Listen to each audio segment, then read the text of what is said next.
এই গরুটা নিউজিল্যান্ড থেকে আনছি, এর নাম মালেঙ্গা। মালেঙ্গা রাখার নাম কারণ কি? আসলে চুলগুলোর জন্য মালেঙ্গা রাখা। ওয়েট কত হবে? 35 মণ প্লাস এক একটা। মালেঙ্গা কি খায় দৈনিক? দৈনিক ওই যে মুসুরির ভুসি, গমের ভুসি, ছোলার খোসা, বুটের খোসা, এইগুলো খায়। কত হলে বিক্রি করবে? আসলে 22 লাখ হলে বিক্রি করব। মালেঙ্গা রাখার কারণ কি একটু বলেন তো? কারণে চুলগুলো মালেঙ্গার মতো উকসো বকসো, এই জন্য আর কি। মালেঙ্গার মতো দেখতে চুল? জি জি। ওয়েট কত হবে? 35 মণ প্লাস এক একটি 35 এক একটি।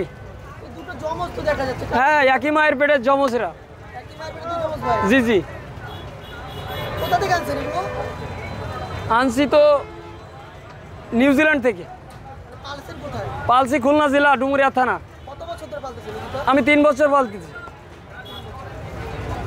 খাবার কি ভাত খাওয়ান মানে? কত টাকা দাম উঠছে? ওইটা তো এখন আসলে লিক করা যায় না বিক্রি আগ পর্যন্ত।